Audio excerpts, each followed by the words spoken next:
The first bomb struck as Fox News reporter Benjamin Hall and his crew returned from a day's reporting on Russian attack in the city of Horenka, outside of Kiev. A few seconds later, the second bomb landed just next to the car. Now that one, there were 5 of us in the car. Pierre, myself, and Sasha in the back seat, and 2 Ukrainians who were driving. And the second one blacked me out. The blast from that 2022 attack knocked Hall unconscious. A vision of his family spurred him to get out of the vehicle. My daughter, my little 8-year-old daughter, right in front of my eyes came to me and said, "Daddy, Daddy," she said, "you've got to get out of the car." Badly injured, Hall pulled himself free. He survived, but cameraman Pierre Sarweski and Oleksandra Kurshinova, a Ukrainian reporter assisting the team, lost their lives. With serious burns and injuries, including the loss of a leg, Hall underwent multiple surgeries.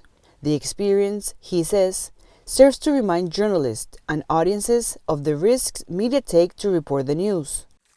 Conflicts in 2023 account for most media deaths, with 3 killed on assignment in Ukraine, and the Israel-Hamas conflict killing more than 60 journalists to date, most Palestinian. For local journalists, covering the effects of war is a deeply personal experience. And for them, it's not just a conflict. For them, it's their life, it's their family, it's their society, it's their culture, it's their cities. This is not a place these soldiers know.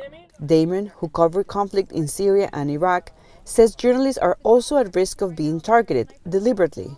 And Iraq was a very, very dangerous place at the time for journalists to work in. There was a price on our heads. It's very different when journalists are being deliberately targeted versus taking on the risk of just being in a war zone. For the Israel-Hamas war, groups like the Committee to Protect Journalists emphasize the need for reporters to work safely. Their audiences, says Sharif Mansour, are counting on them. But hundreds of millions all over the world who are following this heartbreaking conflict try to understand it, and they rely on journalists in order to get timely and independent information and commentary. Hall and Damon agree that a free press is the main way for people to make informed decisions. Hall, who returned to Ukraine in November and met with President Volodymyr Zelensky, published a book about his experience.